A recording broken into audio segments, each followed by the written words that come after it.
सब भांति सकल सुख जो चाहसी मन मेरो। तुलसीदास बस भांति सकल सुख जो चाहसी मन मेरो। तऊ भजु राम काज सब पूर्ण करहि कृपा निधि तेरो। राम जी जैसे उदारता कहीं नहीं है, किसी में भी नहीं है। राम जी के 3 व्रत हैं। राम जी एक वचनी है, एक वाणी है, एक पत्नी व्रतधारी है।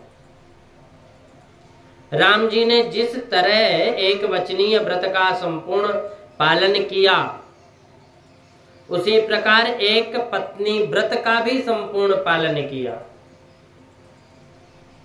शास्त्र में एक पत्नी व्रत की बहुत बड़ी महिमा लिखी है। जिस स्त्री के साथ अथवा जिस पुरुष के साथ वेद, ब्राह्मण और अग्नि के समक्ष में रखकर विवाह हुआ है, उस एक स्त्री में अथवा एक पुरुष में काम भाव रखकर धर्म की मर्यादा में रहकर जो काम सुख भोगता है, उसका जिसका एक मन एक जगह स्थिर हो, एक में ही जो काम केंद्रित करता हो, तथा अन्य सब स्त्री पुरुषों को निष्काम भाव से देखे, उनको माता पिता के भाव से देखे, एक में ही जो काम केंद्रित करता है, अथवा तथा अन्य सब स्त्री पुरुषों को निष्काम भाव से सीताराम जी की भावना से सद्भाव से देखता है, वह गृहस्थ होता हुआ भी साधु, वह काम सुख भोगने पर भी ब्रह्मचारी है। जो नियम का पालन करता है, एक व्रत धारण करता है, वो गृहस्थ होते हुए भी साधु है। वह काम सुख भोगने वाला भी ब्रह्मचारी है। बिगड़े हुए मन को एक खूंटे से बांध दिया जाए, बिगड़े हुए मन को एक खूंटे से बांधने के लिए विवाह होता है। विवाह काम का विनाश करने के लिए होता है। काम ईश्वर की तरह सर्वव्यापक होने की इच्छा रखता है। सुंदरता दिखाई दी, काम उत्पन्न हुआ, इस काम भाव को एक ऐसी जगह संकुचित करके काम को भोग कर उसका विनाश करना, यह विवाह का प्रयोजन है। विवाह के भोग मुख्य नहीं है, अपितु त्याग मुख्य है। इसी से तो विवाह को धार्मिक संस्कार कहा जाता है और पत्नी को धर्म पत्नी कहा है, भोग पत्नी नहीं कहा। काम का विकास नहीं, अपितु विनाश। यह दाम्पत्य जीवन का आदर्श है। गोस्वामी तुलसीदास जी महाराज का चरित्र हम सब जानते हैं। चरित्र में लिखा है कि गोस्वामी तुलसीदास महाराज पत्नी में बहुत आसक्त थे। तुलसीदास जी महाराज पत्नी में भले ही आसक्त होंगे, परंतु महाराज का जिस स्त्री के साथ विवाह हुआ था ना, उस एक ही स्त्री में उनकी आसक्ति थी। जगत की अन्य सब स्त्रियों को वे मात्र भाव से देखते थे, उनका मन पवित्र था। केवल पत्नी में आसक्ति बहुत थी। पत्नी को पीहर भी नहीं जाने देते थे वो। एक दिन पत्नी को माँ के यहाँ से बुलावा आया कि माँ बहुत याद करती थी। महाराज घर में नहीं थे। संदेश देकर महाराज की पत्नी पीहर चली गई। महाराज घर में आए, तुलसीदास जी महाराज जब घर में आए तो खबर मिली कि पत्नी पीहर गई। महाराज ने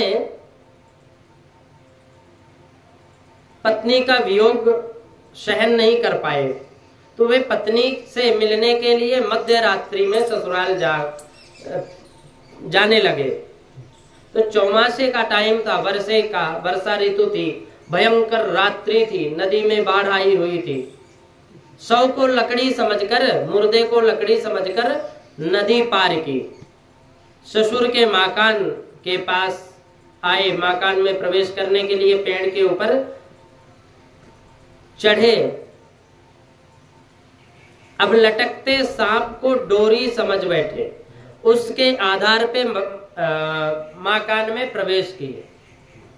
वेदांत में रज्जु सर्प का दृष्टांत बहुत सिद्ध है, बहुत प्रसिद्ध है वेदांत में रज्जु सर्प का दृष्टांत। अंधकार में, अज्ञान में मनुष्य डोरी को सर्प समझ बैठता है, मिथ्या को सत्य समझ बैठता है। लेकिन यहाँ तो अतिशय आसक्ति में तुलसीदास जी को सर्प में डोरी दिखी। तुलसीदास जी बहुत कष्ट सहन करके, संकट पार करके पत्नी के पास पहुंचे। उसे आश्चर्य हुआ तो उन्होंने चेतावनी दी कि इतना संकट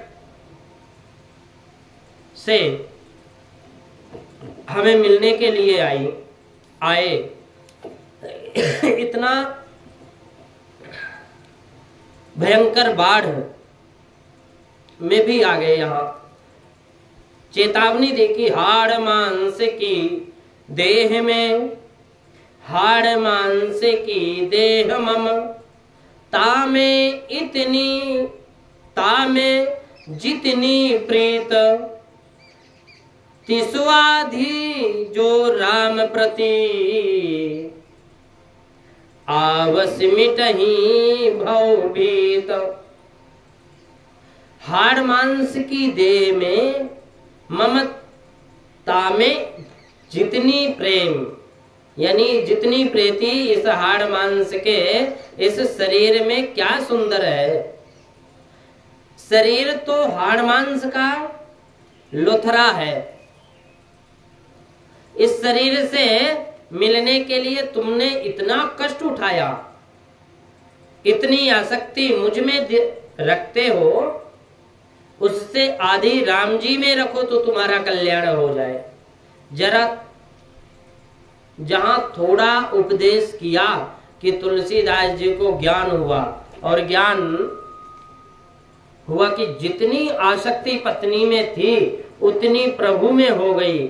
जो अनेक में आसक्त है वह किसी दिन भी सक्त नहीं कर सकता।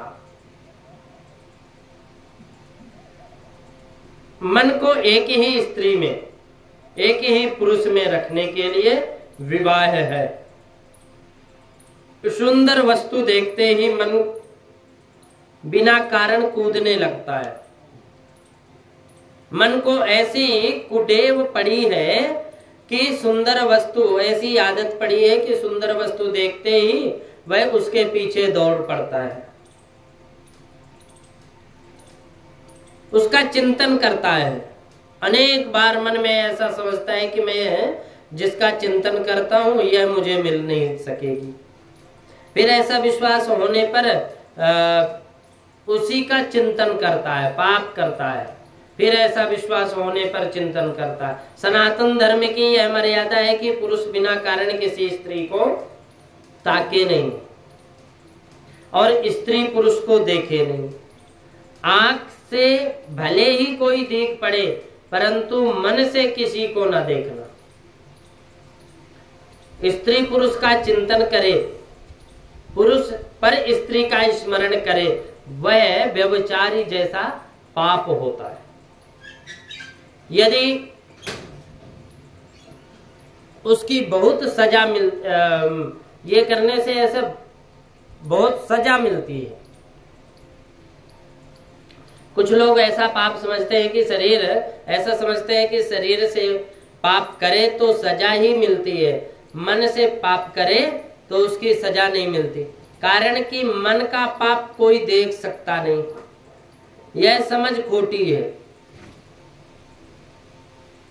मन से किए हुए पाप की भी सजा होती है। सर्वशक्तिमान ईश्वर सबको देख रहा है। अर्थो अणुरयान महतो मणिरयान। जैसा हम देखते हैं वैसा ही भगवान, जैसा हम कार्य करते हैं भगवान सब देखते हैं। एक चिप लगी हुई है, जैसा हम कार्य करते हैं सब रिकॉर्ड होती चली जाती है।